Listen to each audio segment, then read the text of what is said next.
What is going on, guys? Your boy Guns here, and we finally got some patch notes on the new decorations. Okay, guys, so we're gonna review the new decorations, what they do, where we think they might be good, am I gonna go for them, and I think they come out in 7 days.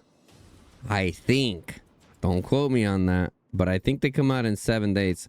Let's go ahead over here to system. It's gonna be for update 1.05. Oh no, this is a whole new update. Okay. So let's talk about the decorations first, and then we can go into the soccer summer update. Okay. Intended to bring the strategic down in update 1.05, and 1.05 comes out on the 25th. So there you go, guys. About roughly 7 days. All right. The first decoration we have is called the Mysterium Brewpot.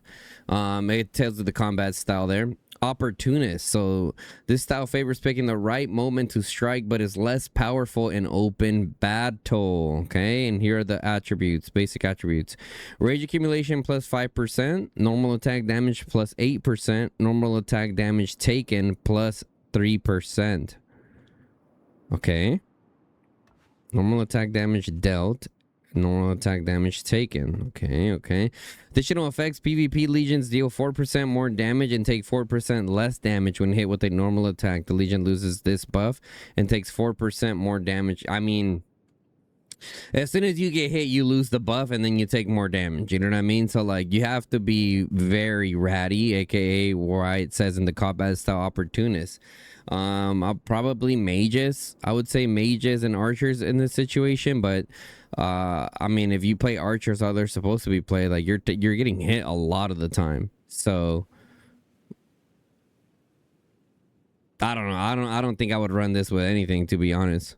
Personally, I would just keep all like all the normal stuff, all the normal decos. Okay, next is Abyssal Blade.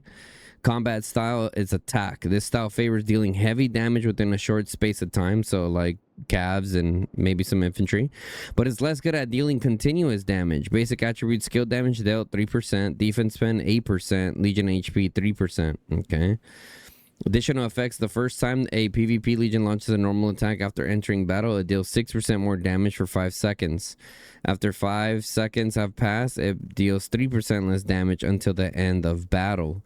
This is very interesting. I wonder if they're gonna have like all the different levels, or is it one of those where like you only level this up maybe to like level 4 or 5, because it like the way it's scaling seems kind of hard for me to comprehend there being 10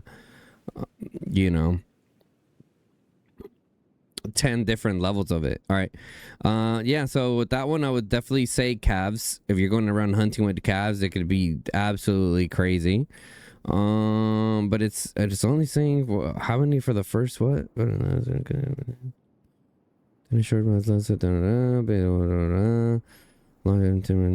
Oh, so it's only for 5 seconds. After that, you're kind of cooked.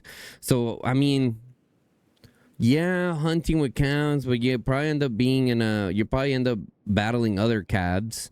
So the 5 seconds would then cook you. At that point, it would be better to have other decos. The best I can see that is for infantry. I think this Abyssal Blade can go absolutely insane for infantry, especially like dealing 6% more damage for 5 seconds. As you guys know, during like the big open field battles, these infantry dies kind of quick, so that 6% more damage would be massive. Moonlit Fountain, combat style defense. Okay, this style increases survivability in the battle but reduces damage dealt. Basic attributes: Legion HP 5%, attack resistance 8%, skill damage dealt 3%. Legion HP, attack resistance. Okay. Additional effects: PvP legions take 7% less damage and deal 4% less damage. I mean, yeah. I mean, I think out of all of these, Moonlit Fountain is probably the best one. We'll read that again. Legion HP 5%, attack resistance 8%, skill damage dealt is that minus 3%? It looks like. Additional effects: PvP legion takes 7% less damage and deal 4% less damage. So like, that's interesting, but I do think that possibly with the infantry this would be best. But then again, I think I'd rather have the normal decoration. So it's like, what's interesting about the new decorations, which I do like, I will say I do like it. Like, I mean, they said it themselves. It doesn't make the other decorations like obsolete. It helps you be better in like very specific scenarios and styles of play. So like if it fits your style, then you go for it. If it doesn't fit your style, then you don't go for it. You know? The biggest thing that I see here, like even if you try to argue about rage accumulation and normal attack damage with the current meta in the game right now, defense would be better for range units to mitigate that counterattack damage that you're taking from the infantry. Especially now, a lot of the Krakens are probably going to be running the Moonlit fountain to just be tankier. I mean, if they're tankier, they have more troops. If they have more troops, they deal more counter. You know what I mean? So, yeah, I think realistically, at least based off what I'm seeing from here, Moonlit Fountain is probably the best one for infantry, Abyssal Blade for calves, and Mysterium Brewpaw for mages. But like I said, I still think I'd rather go for the normal deco than a lot of these. So like, I mean, Krakens are gonna do Kraken stuff anyways, but I think if there was any of them to go to that would be decent, would probably be Moonlit Fountain. Let me know in the comment section below what you guys think. Of which one is actually worth it, if any. All right, let me know your guys' thoughts. Decorations will be available following methods after the update. Oh, after the update. Okay. Take part in the time-limited cosmetic event Twilight Remembrance. Take part in Dazzling Dreams event and complete quests to receive decorations for free. The new decorations will also be available via Troves of Riches, season achievements in S3 and SOS, and holiday events, Wanderer's Workshop, Grimoire events, and beginning after the update. Okay. What do we have here? New events. We have new events, Moment of Glory for like the football. It says Soccer Summer. Interesting. Super Striker event. Enjoy the brand new limited Super Striker event. Take to the field in a penalty shootout. That sounds cool. New Legacy of Agoru cross server event. Oh boy. Prepare to battle. The Transcend Dimensions in the Clash of Worlds. Two Realms battle for supremacy. It's finally coming. Event rolled after the update. This event rolled out testing in a number of pre-war servers before being rolled out all pre-war servers. Okay. Preview phase, day 1. Two realms are matched together as opponents. Preparation phase is a total of 5 days. Two realms go head-to-head in a 5-day contest, completing quests with different theme each day to obtain lights, blessings, and battle supremacy in daily and overall rankings. The winners are the attackers, and while the losers are the defenders. Then there's going to be a battle phase that lasts 4.5 hours. After both sides decide on a time slot, the attacker will enter the region of Agoru and defender's home realm to do battle. Sheesh. Battle objective: Sacred Ruins. 3 sacred. Okay, so here's how it's going to play out. Sacred Runes. 3 sacred runes of different colors will appear in the event area. When the attackers destroy sacred runes or the defenders manage to protect them until the end of the battle, they will receive realm rewards. If the attackers manage to destroy all 3 sacred runes, they will also receive special nicknames as a reward. Personal rewards. Players will be granted sacred stars of outstanding performance in battle. Sacred stars determine personal rewards issued when the event ends. Oh. Okay, so we got the cosmetic events coming for the Twilight. Dazzling Dreams event, some more deco stuff. Improved gameplay and features. It goes over the new decorations. Improved decorations. Upgrade Roots of War changes. Okay. Change building opening time. Buildings will now open after 3 minutes, previously 6 minutes. 3 minutes after the battle begins, you can deploy legions to occupy buildings. Change the spawn times for the mana pools. They will now spawn 5 minutes after the battle begins. Okay. That way people can't do the tree roots play. Expanded field of view for infantry. Okay, so they made it to where they can see a little. Reduced field of view for elk rider. Interesting. Here we go with the new Roots of War skills. Roots of War is getting a brand new skill system, providing more complexity and strategic depth. Alliance admins can equip teams with 6 different skills before the battle begins. Teams can equip both general skills and summon skills, which allow them to summon behemoths to the battlefield. Original mechanic for summoning behemoths has been removed. Interesting. After entering battle, the captain and titled officers can cast skills. Behemoths can only be controlled by the Beastmaster. Okay.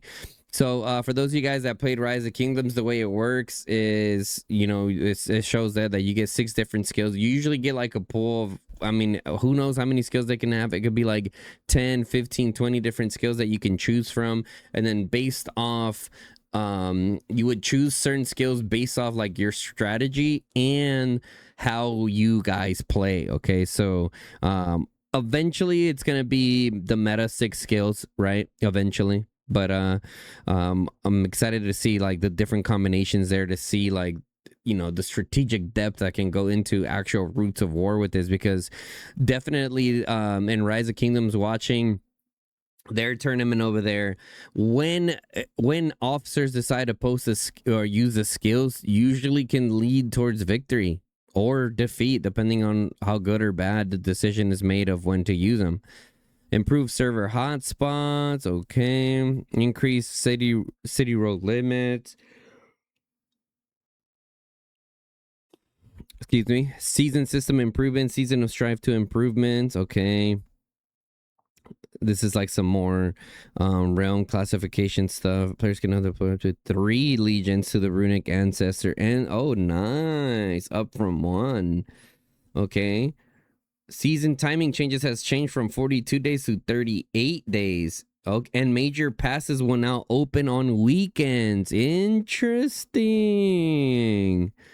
Wow, I was gonna skip over this, but this is some good stuff. This is some good stuff for sure. Opening on weekends only. That makes it more available for people who have jobs to be actually able to compete in the KVKs. Because sometimes passes open during the weekdays and it's very tough for people who work.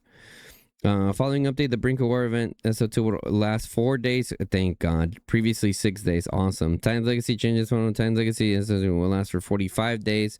Previously 50. Okay.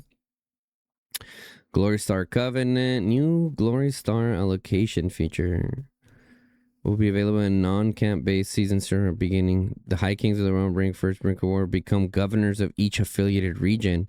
In the 5 days leading up to the start of the season, strive governors and establish Glory Star covenants with governors in other regions. Oh, interesting. When a alliance in a covenant signature region occupies the Dragon's Lair, so far the region fulfills requirements of total resources, death points, merits, and alliance leader can choose allocate 4 Glory Stars among alliances and covenant signature regions. Interesting. Interesting.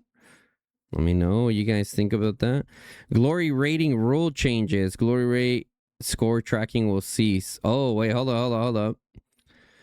When the Alliance and Covenant regions occupies the Dragon's Lair, so as long as the region fulfills requirements for total. Okay. Interesting. Token exchange store change. Added blueprint scrappage. When a legendary decoration has been upgraded to level 9, any surplus blueprints can be scrapped at the token exchange store when the season ends. Interesting. Okay, so this is only extra. Oh, I thought it was going to give us the opportunity to scrap old decorations that we already maxed. Interesting. Okay. I mean, this helps out a lot of the Krakens that have a bunch of extra stuff.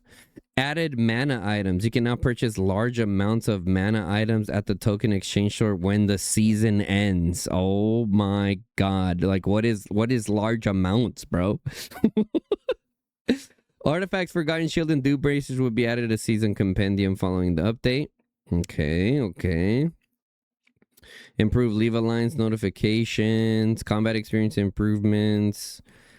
Tap the pop-up window in the empty area on the map. Reducing the burden of admins and commanders. The tool allows you to add lines for attack, defense, and retreat. Mark out forbidden territory.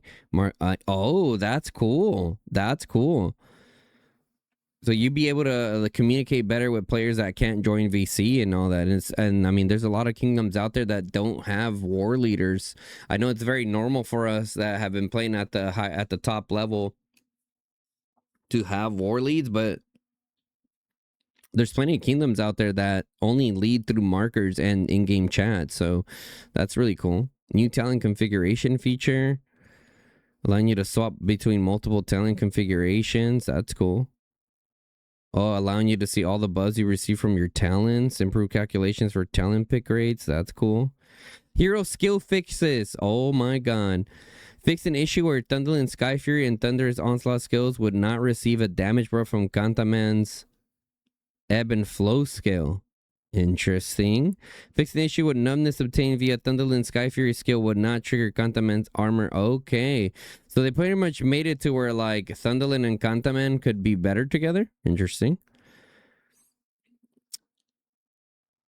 Would take effect upon Elk Rider legions. Immediately recover full durability. Some amount of durability. Hero skill description. Oh, wow. An improvement. So there's a bunch of improvements going on here. Okay. Oh, to avoid misunderstanding and skill descriptions that we've made changes to. Okay, so it's mainly they're just clarifying stuff. Yeah, they're just clarifying. Mechanized army. Yeah, so it's not like improve like hero. It's just like they're making it to where the descriptions are, you know, actually describing what they're doing and not being misleading. Okay, you guys can go ahead and read that. Event experience improve weekly deals bundle. Weekly deals, multiple options can preview bundle content purchasing. Okay. There's a lot of stuff coming here. Improve Crucible of Heroes event. Added cavalry, infantry, and range buffs. Marksman, magic, melee. 3 bosses rotate between those buff pools. Each boss has different buffs. Adjust your strategy accordingly. Temporary buff restrictions to ensure fairness. Temporary buffs from titles, Manastone, Alliance, Season, Policy, and Warframes do not take effect. They're interesting. I mean, that's a lot, guys. That's a lot of cool stuff coming there, to be honest. I mean, yeah. I know that was a lot, guys. I know that was a lot. You know, I don't normally cover a lot of like the, you know, upcoming stuff, but I felt like this time it was appropriate considering the new deco has been a very hot topic. Crossover invasion has been a very hot topic, and you know, a lot of that stuff is coming into fruition now. So let me know what you guys are most excited for, guys, with this new patch that's coming up in what, 7 days on the 25th for the soccer summer. Let me know, guys. I'm so happy that the new decos don't look super OP. Does that make sense? Like, yeah, they specialize in their little specific areas, but I'm glad that I can, you know, calmly still work on my own decos. Because I feel like if you run multiple different troop types, you're not going to want to go for the new decos. You know what I mean? Now, if you're trying to specialize, sure, right? But if you run multiple different ones, a lot of people would probably say the old ones are better. But let me know what you guys think. If you guys enjoyed this video, make sure you guys drop a like on the video. Helps me out a ton. Also, if you're not subscribed to the channel, guys, hit that sub button, turn on the bell notification, lets you guys know when I go live or drop a new video, guys. It's your boy Guns, and I'm out. Peace, y'all.